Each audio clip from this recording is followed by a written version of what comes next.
Beneath the marble floors and towering dome of the United States Capitol lies a hidden world that few Americans know exists, a sprawling web of underground tunnels. While millions of visitors admire the grand chambers of Congress, the ornate rotunda, and the symbolic heart of democracy above ground, an entirely different story unfolds below. The Capitol's subterranean passageways have long fascinated historians, journalists, and conspiracy theorists alike. Built over a century ago and expanded across decades, these tunnels were designed for practicality but have since become a subject of intrigue, secrecy, and speculation. Some serve simple purposes, linking the Capitol to nearby office buildings, cafeterias, and libraries. Lawmakers and staff slip through them daily, moving unseen by tourists and reporters, traveling quickly between hearings, votes, and committee rooms without stepping outside. In this way, the tunnels act like hidden arteries, pumping the lifeblood of Congress in ways most citizens never witness.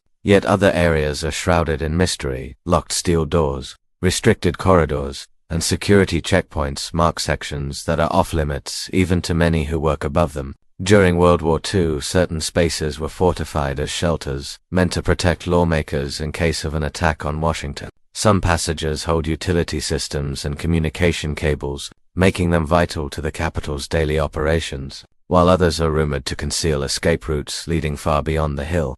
The combination of what is known and what remains secret has fueled decades of curiosity. What lies behind the doors the public never sees? Are there hidden chambers prepared for emergencies, or even relics of older times buried in forgotten corners? The Capitol's tunnels are not simply hallways of convenience, they are a subterranean symbol of secrecy and survival. A reminder that even in the most open halls of democracy, there are always hidden places where power moves unseen. The first official tunnels beneath the Capitol were constructed in 1909, when the Senate's brand new Russell Office Building opened just north of the Capitol Dome, to save senators from walking through Washington's unpredictable weather. And perhaps to shield them from curious reporters, engineers carved a passageway directly linking the two. What began as a simple underground corridor soon evolved into one of the most unusual features of American government, the Senate subway. Originally powered by small open-air electric cars, the subway ferried lawmakers back and forth between the office building and the Capitol itself, speeding them to votes and hearings while avoiding the crowded streets above. Within a few decades, the House of Representatives demanded its own system, and tunnels were extended to connect new office buildings on both sides of the Capitol. Today, sleek modern electric carts and a small fleet of enclosed subway cars continue this tradition, whisking members of Congress through the labyrinth at all hours of the day. Staffers walk briskly through side passages, carrying stacks of documents, laptops, or hurried whispers of last-minute political strategy. For them, these tunnels are not a novelty, but an everyday necessity. A private highway hidden under the most famous building in America. Tourists on Capitol tours may occasionally glimpse the subway, but most will never see the deeper layers of the system. For beyond the bright lights and polished floors of the transportation tunnels lie other passageways, some windowless and bare, others lined with thick security doors that hint at the Capitol's second identity as both a workplace of convenience and a fortress of secrecy. What began as a shortcut in 1909 has grown into a vast, subterranean world where the daily functions of government unfold far from public eyes. As the decades passed, the Capitol's tunnels took on roles far more serious than convenience. During World War II and the tense years of the Cold War, fears of an attack on Washington, D.C., led to the fortification of certain underground spaces. Some corridors were quietly reinforced with thicker walls and steel blast doors, their purpose shifting from simple passageways to potential shelters for lawmakers in the event of bombings or, later, nuclear strikes. While many details remain classified, it is known that secretive construction projects created secure areas, designed to ensure continuity of government if the unthinkable happened. In these times, the Capitol's tunnels became part of a larger network of emergency systems linking Washington's power centers, a hidden lifeline that would allow Congress to continue functioning even under direct threat. Rumors circulated that escape routes extended far from the Capitol grounds, possibly connecting to other federal buildings or even undisclosed bunkers beneath the city, though few of these stories have ever been officially confirmed. The Cold War atmosphere of secrecy and suspicion only deepened the aura of mystery around the subterranean complex. Beyond defense, the tunnels also expanded to accommodate practical needs, utility lines, secure phone systems, and later, Digital communications infrastructure ran through these hidden corridors, quietly powering the work of government above. To most staffers, these were merely backrooms of the capital's machinery, but to security planners, they were vital arteries that had to be protected at all costs. What had begun as a sheltered shortcut for senators had now evolved into a fortified labyrinth, capable of hiding leaders, shielding secrets, and sustaining operations under pressure. In the shadow of nuclear standoff, the capital's tunnels were transformed into something more than pathways. They became silent guardians of democracy itself. Beneath the polished hallways of the capital's public areas, the tunnels twist into sections few outsiders will ever see. Some are brightly lit and lined with tile, humming with the sound of electric carts carrying senators and staff. Others grow darker, narrower, and more ominous, marked by heavy steel doors and warning signs that clearly declare restricted access. These doors are not for decoration, they lead to secure chambers where classified operations are carried out. From communications hubs to emergency command posts, security is layered and constant. Cameras monitor every turn, while armed guards stand at checkpoints to ensure no one wanders into places they shouldn't. Even staffers who spend years in the capital may never know what lies beyond the locked corridors. Some of these restricted areas contain sensitive technology, encrypted networks, backup generators, and control centers that keep government functioning in times of crisis. Others are thought to conceal emergency storage, medical supplies, and perhaps even protected rooms designed to hold lawmakers during sudden threats. Access requires multiple clearances, biometric checks, and often an escort, making these hidden wings more secure than many top-secret military facilities. Their very invisibility is their strength, while tourists marvel at the architecture above. The true machinery of government defense hums quietly below. For those who walk past these unmarked doors daily, there is a sense of silent curiosity, but also respect, in a city built on symbolism. These underground fortresses remind everyone that power is not only displayed, but also guarded in secrecy. The tunnels may look like simple hallways, but behind the sealed steel lies the unseen heart of capital security, a world where silence is policy and secrecy is survival. No discussion of the capital's tunnels would be complete without the swirl of myths and conspiracy theories that has followed them for decades. Because so much of the underground network is hidden from the public, imagination has filled the gaps with tales ranging from the plausible to the fantastic. Some claim the tunnels link the Capitol to the White House, the Supreme Court, and even far-flung bunkers built during the Cold War to house leaders in case of nuclear war. Others whisper of secret chambers deep underground where classified documents, artifacts, or even evidence of government cover-ups are stored. Folklore has long suggested that lost rooms conceal treasures from the capital's past, from relics of early American history to symbolic objects, hidden away from public view. More modern conspiracy theories tie the tunnels to clandestine intelligence operations, suggesting they may host surveillance centers or interrogation rooms far from the reach of oversight. While historians dismiss many of these claims as exaggerations, the secrecy surrounding restricted areas ensures the rumors never die. In recent years, social media has only fueled speculation, with blurry photographs of locked doors or unmarked corridors shared as proof of hidden agendas. To the average visitor, the tunnels are simply an invisible convenience, but to those fascinated by Washington's hidden world, they are an irresistible canvas for mystery. The truth likely lies somewhere between practicality and secrecy. Much of the tunnel system is mundane infrastructure, while certain sections are indeed fortified and classified for reasons of national security. Yet the absence of official explanations guarantees that myths endure. In a city where power thrives on both image and secrecy, the capital's underground passages remain one of the most enduring sources of intrigue, their legends adding to the aura of mystery that surrounds America's seat of power. The capital's tunnels have not only been the subject of speculation, they have been used in moments of genuine crisis. During emergencies, these hidden corridors transform into lifelines, guiding lawmakers and staff to safety far from the public eye. On September 11, 2001, when hijacked planes struck the World Trade Center and the Pentagon, fears mounted that the U.S. Capitol might also be a target. Within minutes, security forces began evacuating members of Congress through underground routes, rushing them away from the chamber floors and into protected areas beneath the complex. Staffers recall scenes of confusion as alarms blared above ground, while below, law enforcement moved with precision through familiar tunnels, locking doors behind them as they secured paths to safety. More recently, in January 2021, During the attack on the Capitol, the tunnels again played a crucial role. Lawmakers were ushered out of the House and Senate chambers and led through the underground system to secure locations, shielded from rioters who had breached the building above. For many Americans watching the chaos unfold live, the tunnels were invisible. Yet for those inside, they became the difference between vulnerability and survival. Beyond these high-profile incidents, the tunnels are used regularly for security drills and evacuation exercises, ensuring that in any emergency from fire to terrorism, Congress has a protected escape. The corridors may look ordinary, but they are engineered with reinforced walls, alternate exits, and backup power systems that allow them to function under extreme conditions. In times of calm, they are simply hallways connecting offices, but in moments of danger, they reveal their true purpose: to protect the continuity of government, safeguard elected leaders, and ensure that the democratic process survives even when the building above is threatened.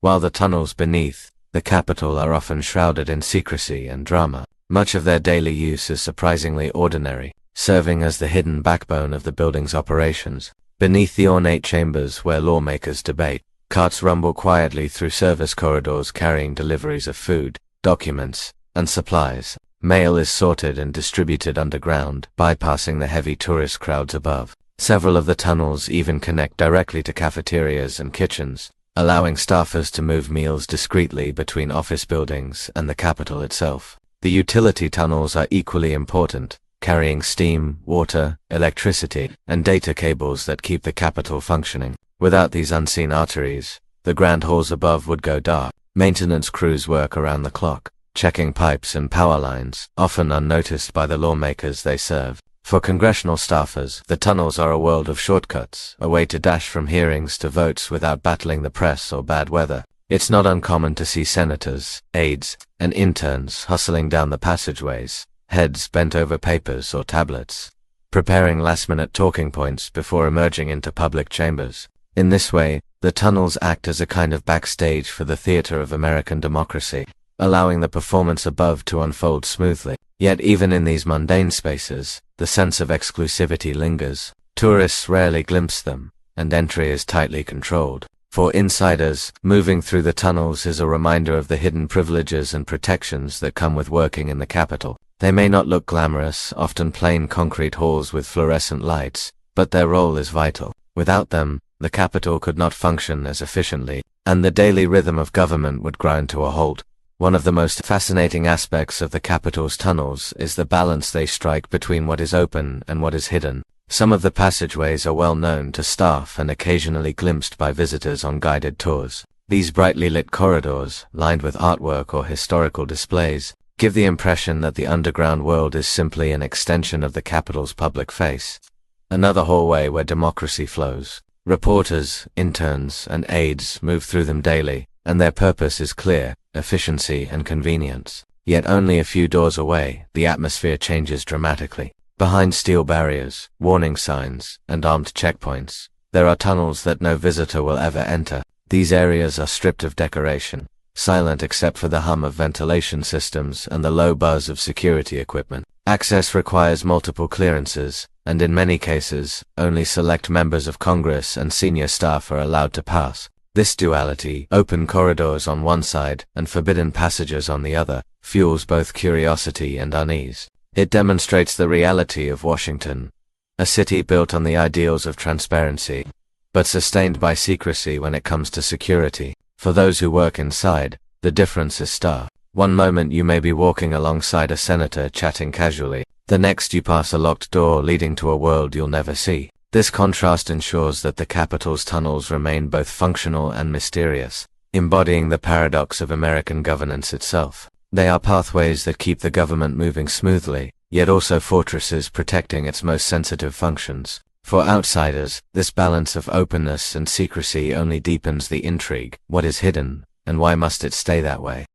Beyond the well-traveled subway passages and service corridors, legends persist of forgotten spaces buried deep beneath the Capitol. Relics of earlier centuries sealed away as the complex expanded. Workers have long whispered of bricked-up hallways leading to chambers abandoned and left untouched for decades. Some stories claim that relics from the Capitol's construction in the early 1800s, including tools, stone carvings, or even discarded architectural models, still lie hidden in these unused corners. Others insist that secret vaults once held archives of sensitive papers, perhaps even original drafts and documents deemed too dangerous or embarrassing to be displayed publicly. During renovations, maintenance crews have occasionally stumbled upon odd rooms with no official purpose, their plaster walls and outdated fixtures suggesting they once served functions now forgotten. Some historians believe these may have been temporary storage spaces or wartime shelters hastily constructed in times of emergency. More fantastical rumors speak of tunnels leading to hidden crypts beneath the rotunda, or relics buried during the British burning of Washington in 1814,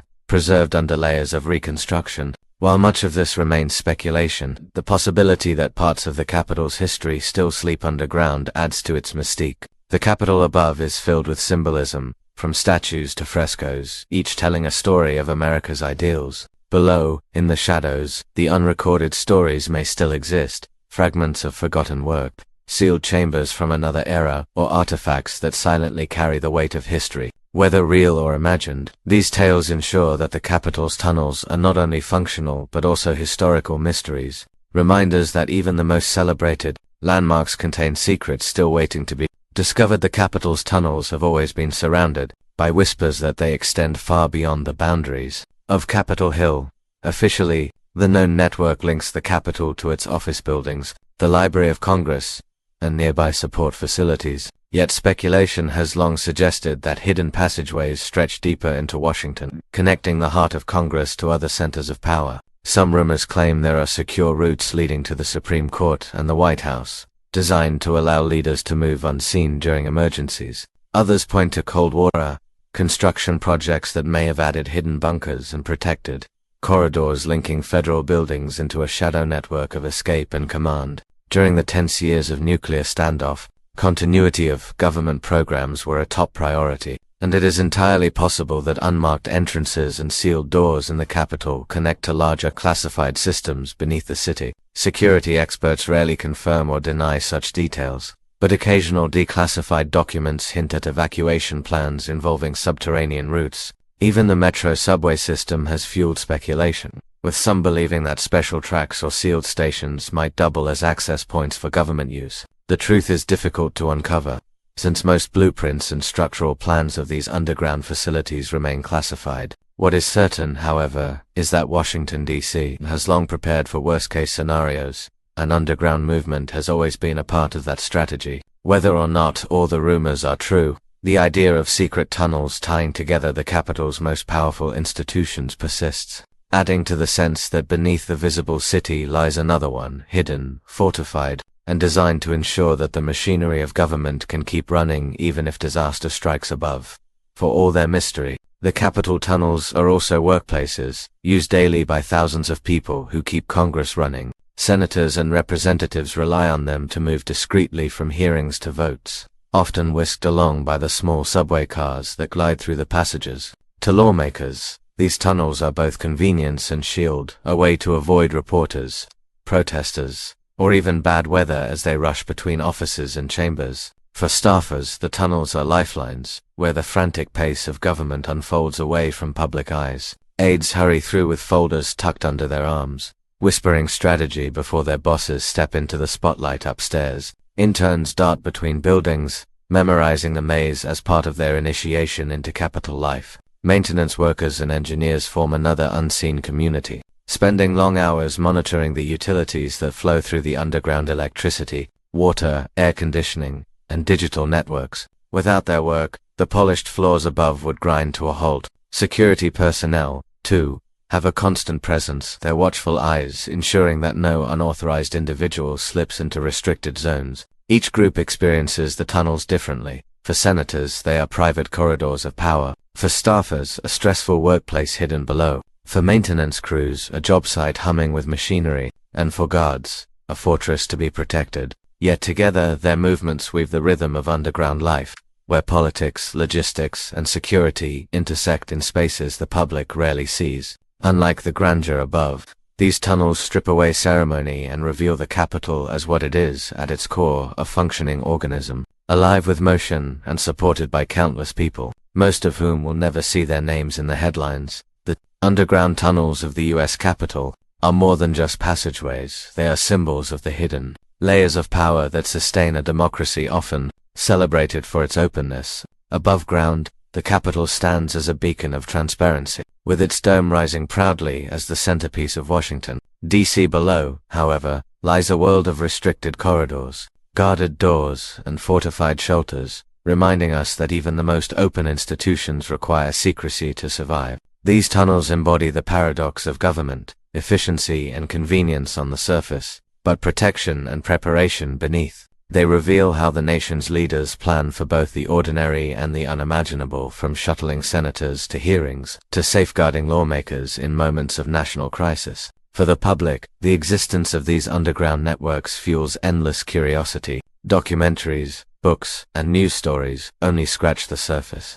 While rumors and conspiracy theories thrive precisely because so much remains classified, yet even stripped of myths, the reality is compelling. The Capitol's tunnels are the invisible machinery that keeps Congress running, the arteries through which information, supplies, and people flow. They are both practical and symbolic, connecting the past with the present, linking convenience with defense, and blending the mundane with the extraordinary. Walking above them, tourists see marble statues and painted ceilings. Walking within them, insiders see the quiet heartbeat of American government. Their secrecy ensures fascination will never fade, for people are always drawn to what is hidden. In the end, the tunnels remind us that power is not just displayed in public speeches or televised debates, but also protected in silence, carried in shadow, and preserved in places the public may never fully know.